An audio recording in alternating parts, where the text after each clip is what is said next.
Mapagpalang araw po sa inyong lahat at welcome pong muli sa ating panibagong series sa ating programang ating pag-aralan. Ang ating bagong series po ay may pamagat na Last Day Prophecy sa English o Huling Araw ng Propesiya sa Tagalog. Ang pamagat po ng ating magiging Lesson 1 ay ang lihim na kodigo sa propesiya o sa Ingles na The Secret Code in Prophecy. Magkakaroon po tayo ng presentasyon na tatalakayin ang ilan sa pinakamahalaga at pinakakapanapanabik na propesiya na matatagpuan sa Bible. Ang lesson 1 po na may pamagat na ang lihim na kodigo ng propesiya, the secret code in prophecy, dito po ay masasagot natin ang tanong na nagbigay ba si Jesus ng mga palatandaan upang malaman natin na malapit na ang kanyang pagbalik? Ako po si Lorraine at ang makakasama ko po sa ating pag-aaral ngayong gabi ay si Pastor Roel Payo Jr. Siya po ang District Pastor ng Amadeo, Cavite. Bibigay ko po ang panahon kay Pastor para sa kanyang pagbati. Hello po, good day po sa inyo lahat mga minamahal na mga kapatid at mga kaibigan. Taga-subaybay po namin mga subscribers dito po sa ating pag-aralan. Ako po ay nagpapasalamat na tayo po dumako sa ating pong panibagong series ng ating pong online ministry. Pero bago po ang lahat mga kapatid, nais ko po kayong imbitahan na please, kung hindi pa po ninyo napanood yung mga series po namin nagdaan about po sa mga fundamental truth from the Word of God, you can visit them, you can watch them, sapagkat lahat po yun ay punong-puno ng mga information. And I believe because while studying the Word of God and while you are watching those videos, I believe that you are not just informed, but you will be transformed by the power of the Holy Spirit. So again, akin pong welcome ang lahat sa atin pong panibagong series po ngayon. And I am so excited na i-share po sa inyo at maging kabahagi ng atin pong panibagong pag-aaral, lalo higit po sa tinatawag po nating last days or last day events or last day prophecies, sapagkat ito pong kapanahonan po ngayon ang siyang katuparan ng mga propesiya or hula sa Biblia. Again, welcome sa bawat isa sa atin. Salamat po, Pastor. Bago po natin simulan ang discussion sa ating topic sa Lesson 1, ay manalangin po muna tayo. Ama naming Diyos, kami po ay lubos na nagpapasalamat na kami ay muling nagtipon upang maglaan ng oras sa inyong salita at pag-aralan ang mga mahalagang propesiya. At Panginoon, tuwing bubuksan namin ang Biblia, kailangan po namin ang banal na espiritu upang gumabay sa aming mga puso at isipan. Kaya't inaanyayahan po namin ang inyong espiritu na samahan kami at pangunahan kami tungo sa malinaw at ganap na pagkaunawa sa iyong kasulatan ngayong gabi. Ito pong aming dalangin sa inyong pangalan. Amen. Naghanda po kami ng bagong serye ng mga presentation batay sa propesiya ng Biblia, lalo na sa liwanag ng mga kaganapan sa mundo ngayon. Ang huling araw ng propesiya o ang last day prophecy. Ngayon, gusto ko agad kayong bigyan ng babala dahil mapag-uusapan natin ang araw ng Panginoon o Day of the Lord at ang araw ng Sabat ng Panginoon o the Lord's Day. Magkaiba po ang dalawang ito. Pag-uusapan din natin ang panahon ng wakas, time of the end, at katapusan ng panahon, end of time. At hindi rin po iyon magkapareho. Susuriin natin ang ilang propesiya sa aklat ni Daniel at sa pahayag. Ang serye ng 7 presentation na ito ay magkakaugnay, kaya hinihikayat namin kayong manood sa bawat isa dahil kapag may na-miss kayo, parang nawalan ng isang peraso ang isang malaking puzzle. Kung may kaibigan kayo, imbitahan nyo silang manood. Kung wala kayong kaibigan, imbitahan nyo rin ang inyong mga kaaway. Welcome na welcome po sila dito. At ang iba sa inyo ay nanonood sa iba't ibang panig ng mundo at ng bansa. Inaanyayahan namin kayong imbitahan ang inyong mga kaibigan upang mapanood ang seryeng ito dahil naniniwala kami na nabubuhay tayo sa isang napakahalagang yugto ng kasaysayan kung saan nais ng Diyos na maunawaan natin ang mga malapit at napapanahon na kanyang muling pagparito. At kami labis na nagpapasalamat na kayo'y narito ngayon at nanonood. Ngayon, marami tayong tatalakayin at ang presentasyon ngayong gabi ay tumatalakay sa lihim na kodigo sa propesiya. Ang Biblia ay isang aklat na puno ng mga kwento, ngunit alam nyo ba, ang Biblia ay puno rin ng mga numero. Sa katunayan, may isang aklat sa Biblia na tinatawag nating mga bilang o numbers. May mga partikular na numero na paulit-ulit na lumilitaw at naniniwala ako batay sa mga taon ng pag-aaral ng Biblia na ang mga kwentong ito ay magbibigay sa atin ng mga larawan at kaligtasan at tumutulong din sa pagbubukas ng mga propesiya, gayon din ang mga numero. Alam nyo, sa kalikasan at sa Biblia, makikita natin ang mga cycles o ang pag-ulit ng mga kaganapan. Sa aklat ng Ezekiel, Kabanata 1, Kabanata 1, nabanggit ang gulong sa loob ng gulong. Makikita rin natin ang mga gayong pattern sa mga propesiya sa Biblia. Tatalakayin natin ang ilan sa mga kakaibang cycles na ito sa ating pag-aaral. Ngayon, simulan natin sa isang tanong. Ganito ang ating format, question and answer. At ang unang tanong, nagbigay ba si Jesus ng mga palatandaan upang malaman natin o masabi natin na malapit na ang kanyang pagbabalik? Ano nga ba ang sinabi niya, Pastor? Ayan mga kapatid, since we are the focus of our series, this brand new series that we have right now is the last day prophecies or the last day events. It's worthy to consult the Bible, the Word of God, sapagkat if you can review sa atin pong mga nagdaang lesson din po sa atin pong episode 1 or series number 1, ay inyo pong mapapansin po doon the importance and the value or the significance or the relevance of the Bible. So, sapagkat ang Biblia po ay according po sa pag-aaral sa theology mga kapatid, okay? Sa 100% ng prophecy ng Biblia, 90% po doon ang natupad na. Perhaps you are asking a question, Pastor, bakit 90% lang? Of course, kasi yung 10% is about to happen.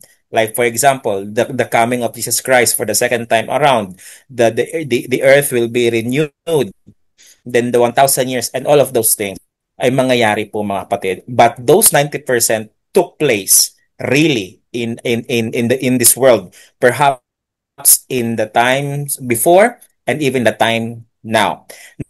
Listen to this. Sabi po dito mga kapatid, kasi tanong po ay meron po bang binanggit ang atin pong Panginoon? Now, you can look in Matthew chapter 24 verse 30. Ang sabi po ng Panginoong Jesus, when all these things, know that it is near. Ano po yung mga things na yon? Yun pong mga signs of the times or signs of the ends na later on ay akin pong ipapaliwanag mga minamahal na mga kapatid. So, he lists a group of prophecies and he says, when you see these prophecies being fulfilled, know that my coming is near.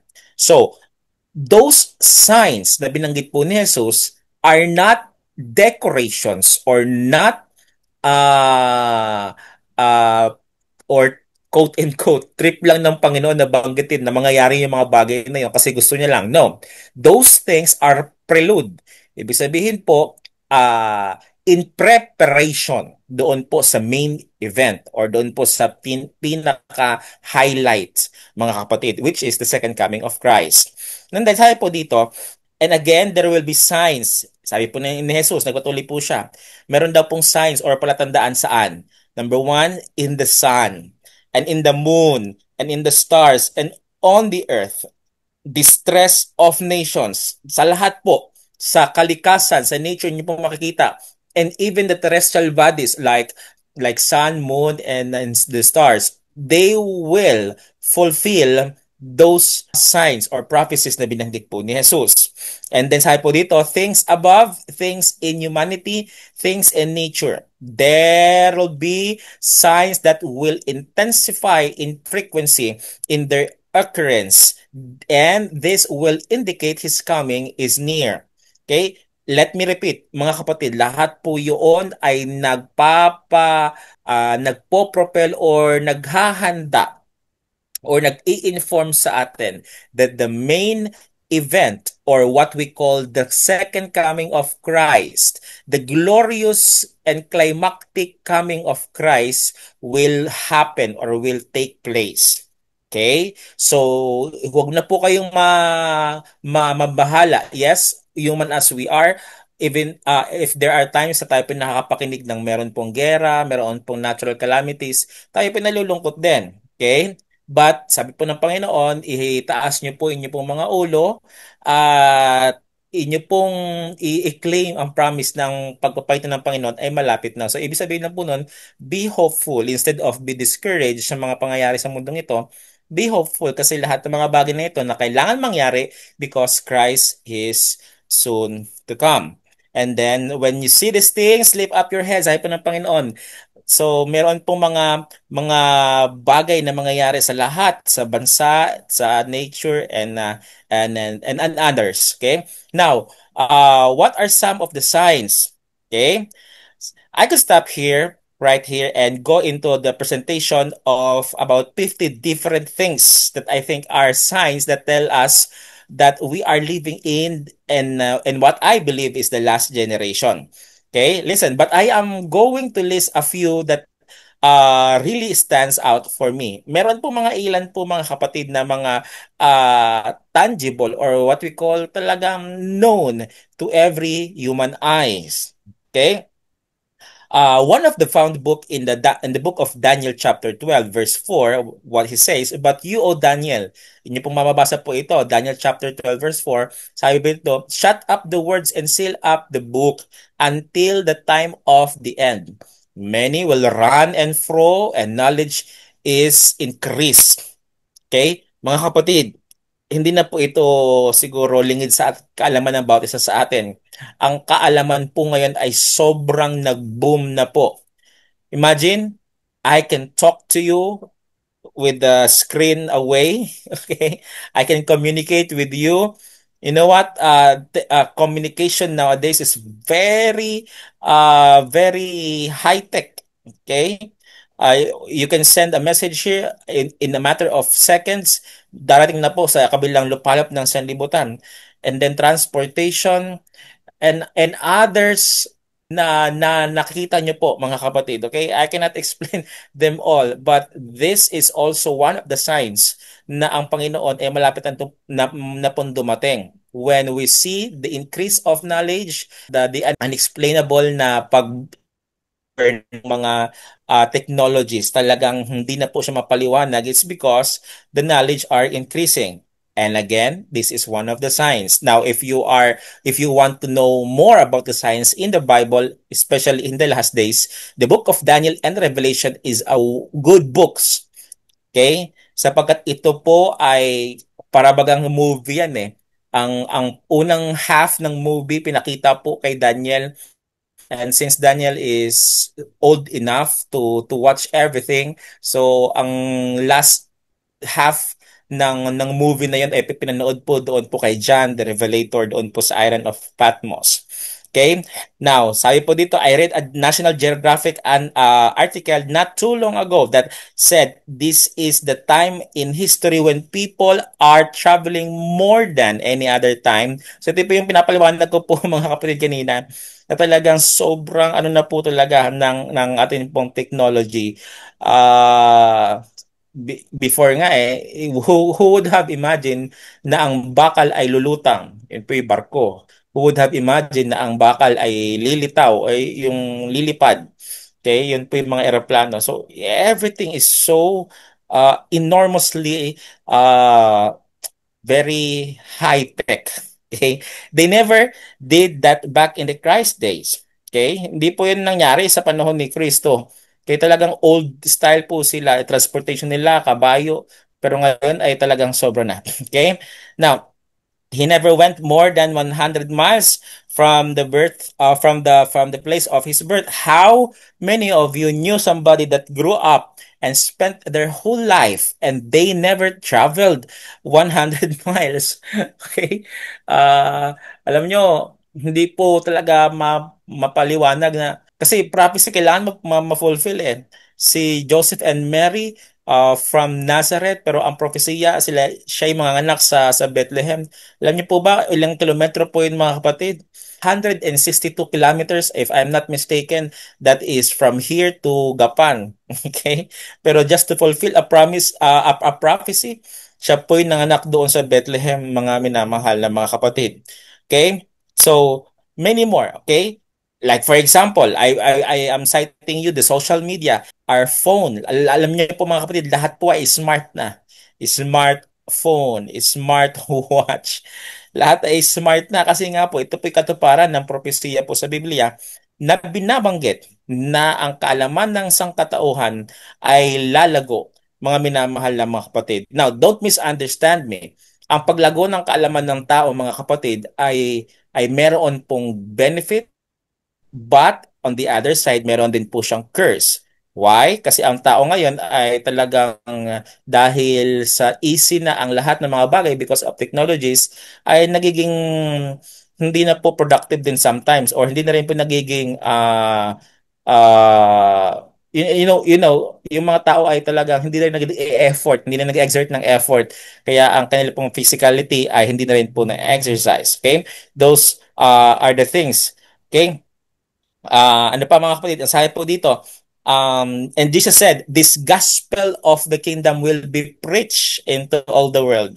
Okay, isa po sa good benefit ng paglago ng kaalaman ng mga tao is this program. Okay? If you recall, preaching before are so traditionally done na pupunta dito sa isang barangay, magko-crusade, magtotolda doon, magngangaral.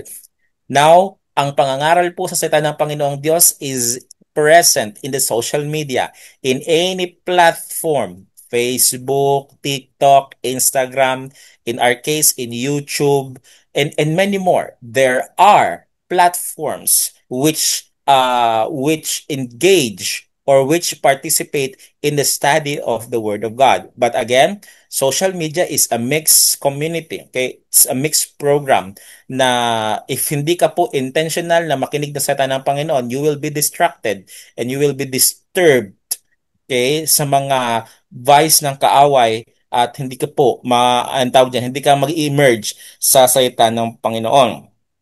Okay? He didn't say it might come. He says, then the end will come. Mangyayari po ang katapusan mga kapatid. The very reason why we are preached, it's because the Bible says, and the gospel of the kingdom will be preached. Yun na po kasi yung pinakahudyat eh. Hindi po yun sabi ng Panginoon sa Matthew 24 na, and you will hear wars and the end will come. No. And you will hear if you will experience earthquake and the end will come. No. Sabi po ng Panginoon, those are just the beginning of the birth pains. Okay? Katulad ng isang nanganganak. Parang naghihilab pala, pero hindi pa siya manganganak. Okay?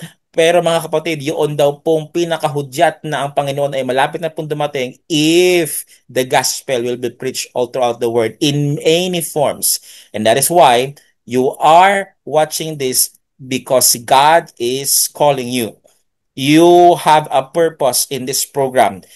I believe with all my heart, this is not a coincidence na kayo po nakatune in sa atin pong pag-aaral ngayon. I believe this is God-ordained time for you to listen to His Word because the end is about to come, mga minamahal ng mga kapatid. So, I'm not citing mga kapatid, many many more what you call this, many more signs. But yes, knowledge is one of those na mga signs na binibigay po sa atin po ng Panginoong Jesus. Okay? Jesus didn't say everybody would believe. He said, but it would go to all the nation, then the end will come. So yun po mga kapatid, mga kaibigan. So again, the very kumbaga sa book po ni Jose Rizal na El Filibusterismo, yun pong word na madalas na binabanggit doon yung hudyat kasi maghimagsikan na po ang mga Pilipino against the Spaniard. This is also a hudyat. Yun pong preaching of the gospel. If this preaching of the gospel is being preached. So ako po mga kapatid, just like you, I am also engaged in the social media, in Facebook. Ako po natutuwa na alam nyo hindi lang po Adventist I'm not bragging about myself, but I'm also thankful kasi yung mga ibang sect at denomination, they are making reels, short videos, or even live worship na napakarami pong mga taong lumalapit sa Panginoong Diyos. People who are hopeless, people who are broken, people who are problematic, talagang napapalapit po sila sa Panginoong Diyos. So I am thankful for this one. Salamat po, Pastor. Sa second question natin, mayroon bang sino man na maaaring makaalam ng eksaktong petsa ng pagbalik ni Jesus? Pastor? Mama, that is a very wonderful question. You know what? Kanina po while preparing in this slide or in this episode, sabi ko kay Ma'am Lorraine, I prepare a slide. Well, anyway, hindi po ito a slide na ipapakita po sa video na ito. Pero alam niyo po, doon po sa slide, kasi ako po ay meron din pong special series in these last days sa mga churches ko po na inilagaan dito po sa Amadeo District. And in fact, yes, I am giving them seminars about this. Alam niyo po, napakaraming mga palabas, mga taong sumikat. Alam niyo, yung 2012 na palabas, yung pong mga Mayan calendars na sinasabi na, oh, malapit nang matapos ang sanlibutan, ganito, ganyan. Nagsiset po sila ng date, mga kapatid. Okay, hindi po ito biblical. Okay? You can recall many news na talagang ini-espouse ang idea na ganitong petsa matapos ng sanlibutan. But those dates came, but no Christ came. Okay? Hindi pa tapos ang sanlibutan. Okay, why? Because sabi po dito mga kapatid, but on the day, sabi po ng Panginoong Jesus, but on the day and the hour, no one knows. Ito po yung sa Matthew chapter 24, verse 36. Wala pong nakakaalam. Not even the angels, not or nor the Son, but only the Father. Okay? No man knows. Wala pong nakakaalam. So if, kasi po ang kaaway, napakatalino po ng kaaway mga kapatid. If there is a group na napakinggan niyo po ang kanilang preaching at first, okay, wow, grace, wow, blessing, wow, salvation, ganito, ganyan. But during their or some other sermons or topics na kanila pong subjects na kanila pong dinidiscuss ay set o mga kapatid, ibenta nyo na lahat ng mga ari-arian ninyo kasi ganitong taon, ganitong petsa, dating ang Panginoon. No, don't believe them. Why? Because time setting in the Bible is not advice. Because it is biblical. No one knows on the hour of Christ coming. May tanong sa akin, Pastor, hindi alam ni Kristo na siya darating? Na siya ang darating? Kasi sabi dito, nor the Son. Remember mga kapatid, Christ is speaking on his human state. So, I believe while saying this, his being human is or his being man is bound. So, of course not. Si Kristo po bilang Son of God, 100% God, 100% man, He knows kung kailan po siya darating. Of course, siya ang darating mga kapatid. Okay? Now, and Jesus was very clear, but we can know when it's near. The issue po mga kapatid ay hindi po yung pong exact date ng the Lord's or the day of the Lord. Hindi po yun ang pinaka-issue Okay? Again, kanina iba po yung binanggit na po ni Ma'am Lorraine sa introduction po, iba po yung the day of the Lord and the Lord's Day. Okay? Yung the Lord's Day is the Sabbath day and the day of the Lord yun po yung the day of the judgment na ipagkakalob ng Panginoong Diyos. Now, but listen po mga kapatid, hindi po natin alam ang araw ng pagpaparito ng Panginoon. Jesus was very clear. We can know when it's near. The issue po ay ano po? Yun lang pong signs. I mean, wag mo nang alamin. Kasi hindi po natin po din karapatan na alamin ang araw ng pagpaparito ng Panginoon. Kundi alam natin at least na ang sign ay malapit na. Now, somebody asked me, Pastor, bakit hindi kailangan sinabi ng Panginoon? And by the way, mga kapatid, meron pong dalawang date na silent po ang Bible. Pero at least meron tayong hint na yun po ay malapit na, or meron tayong close, what you call this, close signs. Okay? Ano po yung dalawang ngayon, mga kapatid? Number one, yung pong the date, exact date ng kapanganakan ni Kristo. And then the pangalawa ay yun po kanya ikalawang pagpaparito. Bakit po silent ang Bible sa exact date ng kanyang exact na kapanganakan? It's because kasi ang tao hindi naman po mag-celebrate sa kanyang kapanganakan. Kasi tinan niyo po, kahit hindi po December 25 ang kapanganakan po ni Kristo, ang tao, how they celebrated, mga kapatid? They are not celebrating because Christ came as a baby. They celebrated the way they celebrate, mga kapatid, ay ganito ganyan. Gluttony, extravagance, etc. etc. Tsaka silent po ang Bible sa ikalawang pagpapatid ng Panginoon. Why? Kasi halimbawa lang ha, December 31, 2025, ngayon taon dating po si Kristo. Tao, hindi po sila sincere na magbabalik sa Panginoon. Sasabihin nila, tsaka na ako magsisincere sa aking pananampalataya, December 29, 30, at least may dalawa o isang araw ako magre-repent. Then kinabukasan, ready na ako sa pagpapalitan ng Panginoon. So there's no genuinity, or there's no, alam niyo, wala pong sincere po doon po sa ganong faith. Christ wants us to be prepared every day po, mga kapatid, mga minamahal na mga kaibigan. Okay? Sabi po dito, mga kapatid, and Jesus said, how come you can see the signs of the times? So the Lord has given us signs of times, but no man knows the day and the hour of his coming. Okay, I want to make that very clear in this presentation because I'm going to talk about some of the signs, and we're going to talk about some times and but not dates for the Lord's coming. So, as I've told you a while ago, mga kapatid, it's not an issue of the exact date of Christ's coming. It's about how prepared we are sa pagpapaito po ng Panginoon. Okay? Now, the question is, are we ready? Are we prepared, mga kapatid? Because I believe with all my heart, whether we like it or not, prepared or not, Christ will come. Salamat po, Pastor, sa katlong tanong. Anong numero ang pinakamadalas lumitaw sa propesiya? Pastor? Ayan. Mga kapatid, dito tayo sa po sa mga numbers. Sa introduction po ni Ma'am Lorraine, ay ito po yung part natin po mapag-uusapan. Okay? Now, listen, mga kapatid. So, the number 7, and here's this one verse in the Bible, in the book of Revelation. Revelation chapter 1, verse 20 talks about the mystery of the 7 stars which you saw in my right hand. Okay, medyo somewhat theological na po ito, malalim na po ito kung pag-aaralan pa, mga kapatid. Pero for the sake of satisfaction ng atin pong learning, I will say it to you, mga kapatid. Okay? Then in the 7 golden lampstands, may mga 7 po ito, mga kapatid eh. And by the way, the 7 Bible is means perfection or completeness.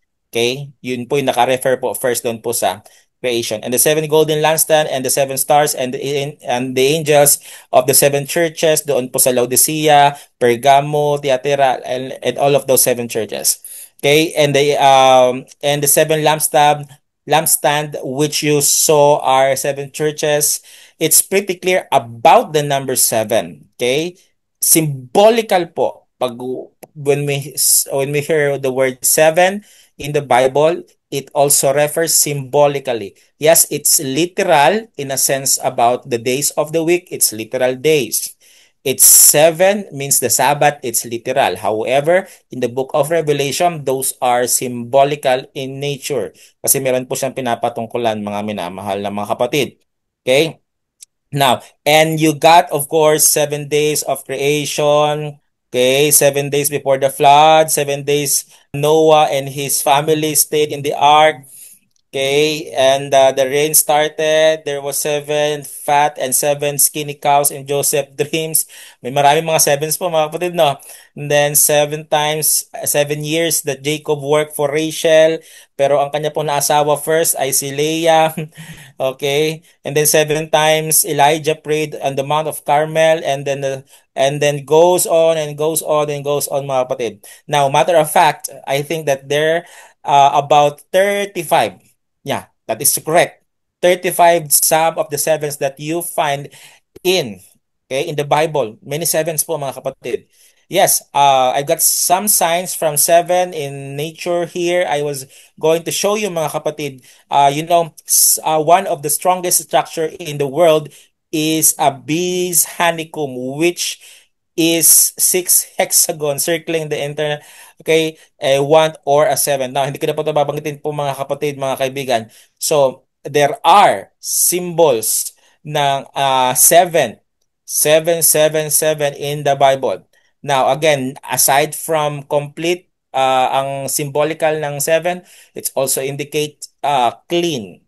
Okay, if you remember yung time of Noah, seven po ang pairs, I mean, seven po ang group ng mga clean animals na pumasok kasi yung po mga unclean animals, they came in the ark by pair. Ibig sabihin po dala-dalawa. Pero yun pong clean animals, they came as a group of seven.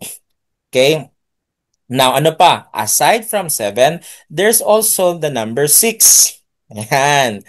Okay, if you add up the first six Roman numerals, you know that what it comes to. The 666. Ito po yung mapapakita po ninyo sa aklat ng Revelation chapter 13. Okay, marami pong mga debates theologically nagsasabi na sino ba ito, ano ba ito, Antichrist, etc. etc. mga kapatid. Okay, now we are not pinpointing as a group here, but I would like you to prefer or I'd like to refer you to that video namin pong ginawa months ago about po sa explanation ng 666. Okay, bisitahin niyo po yung mga kapatid. Andoon po yung full video explanation na amin pong ginawa. Siguro po isasend po ni Ma'am Lorraine ang link dito po sa comment section. Okay? Ano pa, naparami pa mga symbols mga kapatid and numbers. But the number seven is also the biblical, okay, biblical po ito, symbolic of some things. Seven is often associated with judgment. Okay, napakarami po mga kapatid na symbol po ng seven. Okay? So, now, I'm not discussing this to you mga kapatid because I want you to be fun of number seven. Otherwise, to be fan of number 6. Okay? Kasi may mga tao na sa sobrang mahal nila ang 7, mga kapatid, pinatato sa kanila pong mga tick o sa kanilang mga balat. Hindi po yun ang mga kapatid ng Panginoong Diyos. Meron pang worst. Pastor, gusto ko yung number 7. Tayaan ko nga yun sa loto. Kapatid, hindi po ganoon. Okay, don't mix the Bible with sin in this world, okay?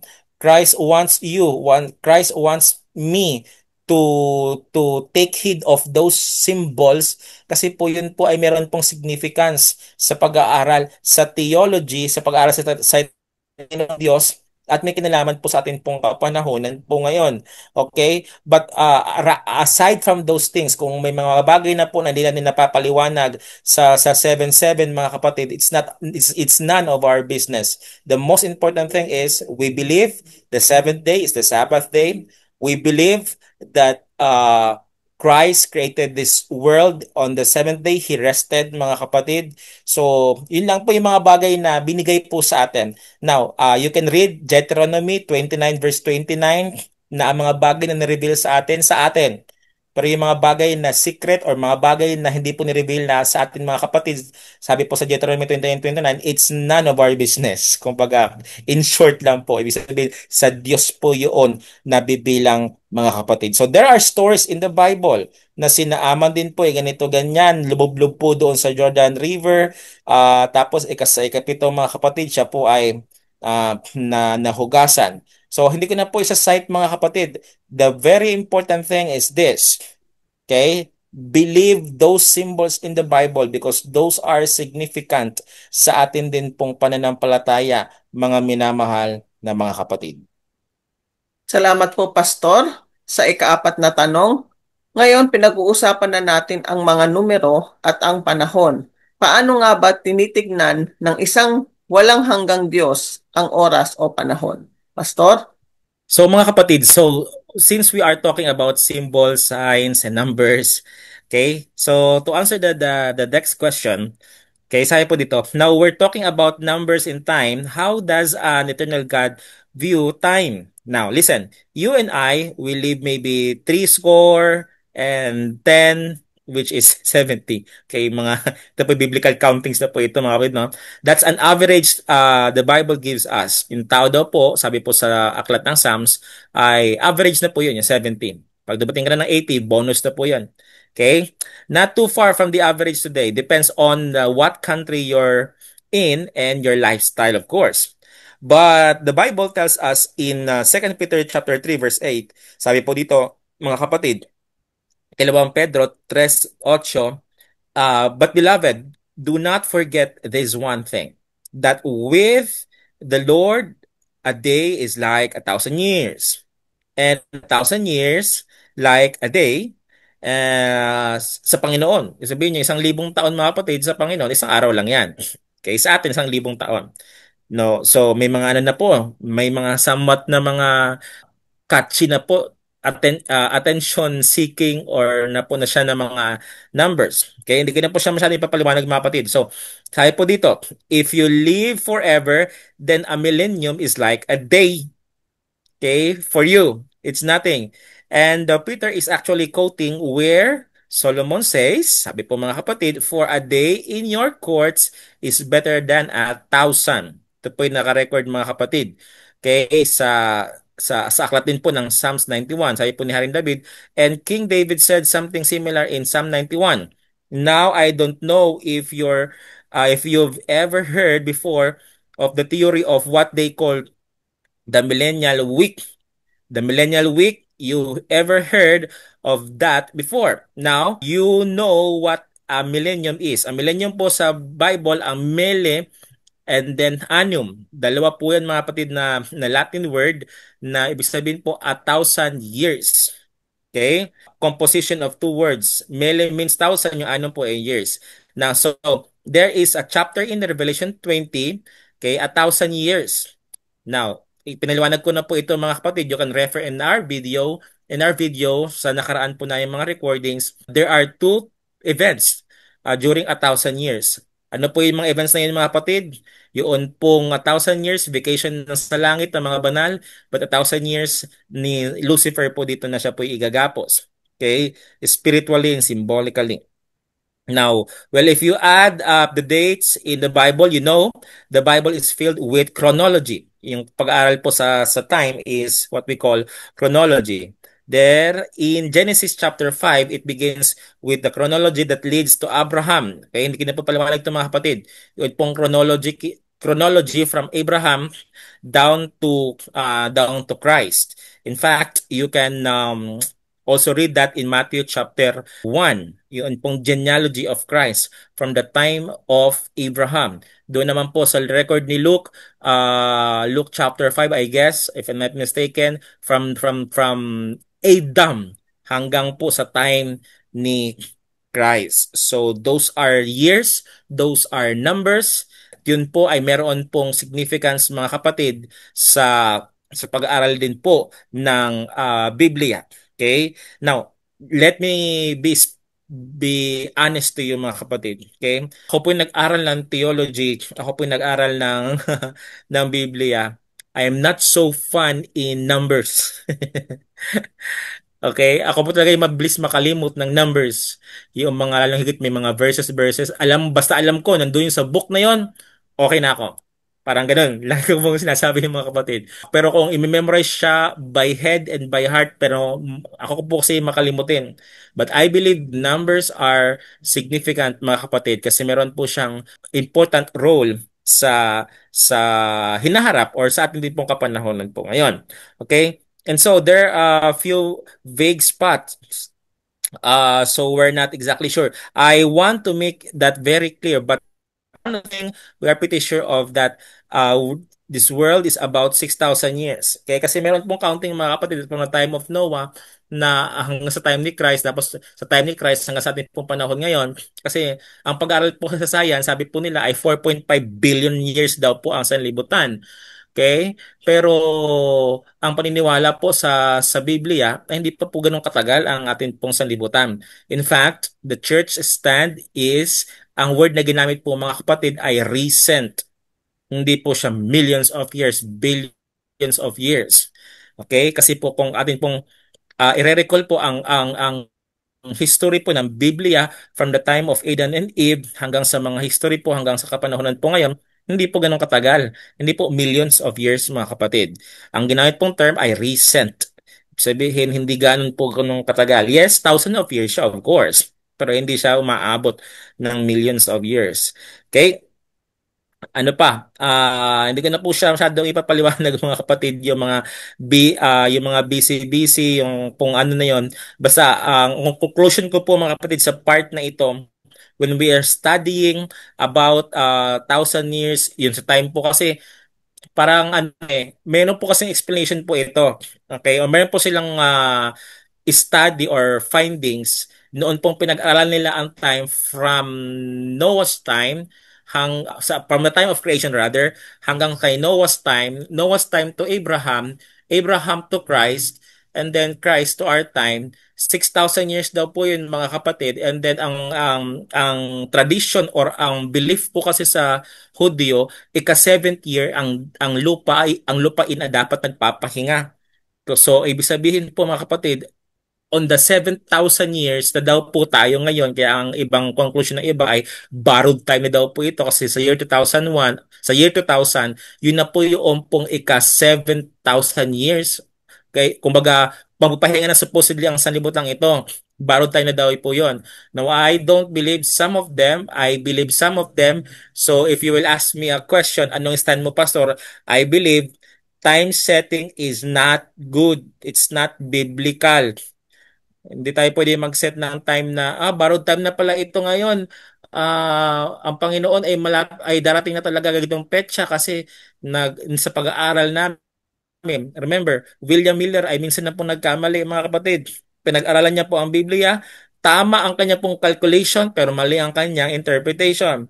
Kasi noong kanya pong pinag-aralan po yung 2,300 days or years prophecies na ang kanya pong exact date na kanya pong na conclusion, 1844, October 22, darating ang Panginoon. Pero hindi po ang Panginoon ang dumating. Yes, there was a cleansing in the sanctuary, pero yun po yung sanctuary dun po sa langit, mga kapatid. Okay? Now, my point here, ang gusto ko pong ipahayag, mga kapatid, is let's go back to the basic in the Bible. It's more important to be prepared in our faith in Christ rather than to study numbers or setting times na ganito ganyan tapos we will be obsessed na masyado sa hala ganito nga yun naku kasi yung mga tao pong magsasabing naku hindi na po yun mga kapatid na napo-focus kay Christ kasi doon na sila napo-focus sa naku. Naku, ganito, ganyan. Kasi yung mga tao pong focus kay Christ, sasabihin po nila, yes, Lord, malapit ka nang dumating, ganito, ganyan, natutupad na ang mga hula. Hindi yan sila mga sabi ng nako. Kasi yung mga taong sabi ng nako, stressed yun sila. Yun sila ay disappointed. Parang ganun, okay? Imbis na magpasalamat na may katuparan sa propesiyang nagabanggit, ay hindi po mga kapatid, mga kaibigan. So, yun lang po mga kapatid sa kasagutan po sa tanong po na ito. Salamat po, Pastor, sa question number 5. Sinabi ba ni Jesus sa mga apostol na sila mismo ang makakakita sa kanyang muling pagparito? Pastor? Ayan mga kapatid. Yan. Atin pong basahin mga kapatid. Sabi po dito, the answer is yes. Okay? Now, what's the question again mga kapatid? Sabi po dito, did Jesus ever tell the apostle they would witness the second coming or his coming in glory? The answer is yes. If you look in Matthew chapter 16, 28, ating pong babasahin mga kapatid, you'll find this in Mark chapter 9 as well. It says, sabi po ng Panginoon mga kapatid, assuredly I say to you, there are some of you standing here who will not taste of death until the Son of Man is coming in his kingdom. Now, they were going to get a miniature picture of the second coming of Christ.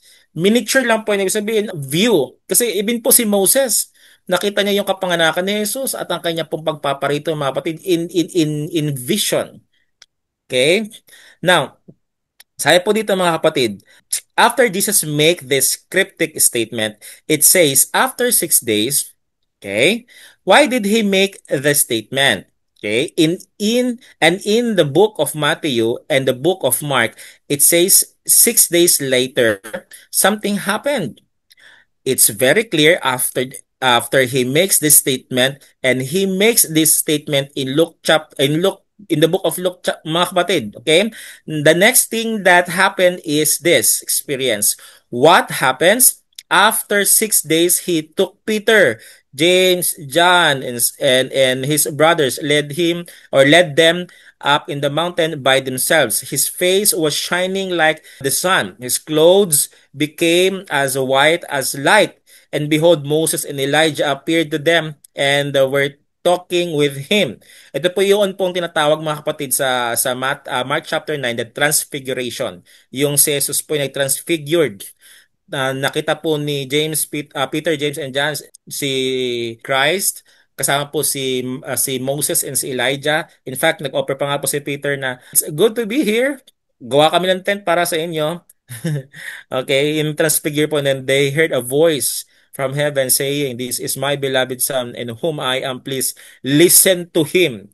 Okay? Tapos nalala niyo yung kwento na yon, pagbaba po nila Christ mula sa bundok na yon, ang kanyang mga disipulo sa baba nagtalo-talo. Okay? Yun po yung context po noon mga kapatid. It says that Christ is surrounded by clouds of glory. Will he come in the clouds? Yes. Okay? Si Kristo po darating with glory. Ang point po sa question na ito mga kapatid is simple lang. Si Kristo po, kung ang glory niya ay na-behold ng kanyang disciples when he was here on earth, more glorious Christ will behold sa kanya pong second coming. Okay? Again, since ito pong topic about the second coming of Christ, the manner of His return, ito po ay akin pong re-refer po sa video po natin sa mga nagdaan po nating series. You can visit those video mga kapatid na nagpapatungkol po doon sa manner ng pagpaparito ni Kristo. Eyes will see Him, ears will hear Him, and then everything, climactic, glorious event. Talaga ang Panginoong Jesus ay darating and all eyes will see Him. Talagang makikita, hindi po ito secret rapture mga kapatid. Talaga pong ito ay makikita ng lahat. There's nothing secret about this. Yes, in His coming, the dead in Christ will rise. Yes, in His coming, those who die in Him will be caught up, will be resurrected and will be caught up in heaven with Him for 1,000 years and forever, mga minamahal na mga kapatid. So, again, hindi ko na po ito masyadong babanggitin mga kapatid. Yung context ay akin na po binanggit po sa inyo. Ang pinaka-point lang po doon ay si Kristo na behold ng kanyang mga disciples ang kanyang glory. Nakita po ng mga disciples, hindi lang po ng mga disciples, but thousands of people witness His miracles, witness His power, witness His grace. And everyone who will come to Christ will witness pardon and will experience forgiveness, mga kapatid. So, ito pong Christ na ito ay darating sa ikalawang pagpaparito, mga kapatid. At kailangan ikaw ay maging handa, surrender your life to Him, and nang sa gayon po, sa ikalawang pagpaparito ni Kristo, ikaw at ako ay Kanya pong kukunin. Maraming pong salamat, Pastor. Ito po ang unang bahagi ng ating pag-aaral na pinamagatang The Secret Code in Prophecy. Abangan po ninyo ang part 2 ng ating serye para sa mas marami pang kaalaman at kapahayagan mula sa salita ng Diyos. Babalik ko pong muli ang panahon kay Pastor para sa huling mensahe at panalangin. Mga kapatid, mga kaibigan, ladies and gentlemen, the series that we are discussing is what we call the continuation ng atin pong, kumbaga para sa akin ha, continuation po ito ng pag-aaral ng salita ng Panginoon, because I believe with all my heart, there is no stop in learning or reading the Word of God. Mga kapatid, it's nice to continue beholding Christ and His Word sapagkat ako po naniniwala we will be transformed, we will be equipped, we will be prepared sapagkat lahat ng mga bagay na aking pong binanggit ay natutupad na at matutupad pa. Now, the question is, are you ready? Alam nyo, before I offer a prayer, may nabasa ako na question or parang quotation lang po sa social media. Sinasabi po doon, preachers are keep on preaching before daw po na ang kanila pong preaching ay Jesus is coming, are you ready? Pero sabi doon, I believe Jesus is ready, are you coming? Parang na parang na ano ko doon, oo nga no. Ang Panginoon ay talagang handa na pong dumating. Sabi nga sa isang awitin, at the door, yes, even at the door, He is coming. He is coming. He is coming. He is even at the door. Ang problema lang po, ang tao, ayaw pa eh. Marami pa pong, dahil pa pong delay ng tao eh. So friends, brothers and sisters, I am praying. I am praying. Huwag na po tayong sa Bisaya pa, magpalangan-langan. Sabihin, huwag na po tayong magdadalawang isip pa, huwag na tayong mag-atubili. Huwag na po tayong papabagal-bagal. Now is the time to decide for Christ or against Christ. But I am praying, please choose to follow and surrender your life to Christ. Let me pray for you. Our Father in heaven, Lord, thank you for this wonderful opportunity to discuss your word. Lord, we have discussed many symbols and many prophetic figures in the Bible. But Lord, those things ay talagang nagpapatungkol lamang po na ang inyong pong salita ay totoo. At isa lang po Lord ang focal point na aking pong pag-aaral ngayon. Jesus Christ is coming very, very soon. Signs are fulfilling and we need to prepare ourselves. It's none of our business to set times kailan darating. It's because what needs to be focused is, are we prepared? Prepared in a sense na kami po yun, everyday nagsusuko ng mga buhay sa inyo. Everyday ay nag nagko-communicate sa inyo through prayer. So Lord, please be with us. I am praying for my brothers and sisters. Though we are one screen away, I am praying that you will bless them, bless their family, bless their work, bless their health, and please, Lord, bless them all together. Thank you for hearing our prayers. I pray in Jesus' name. Amen.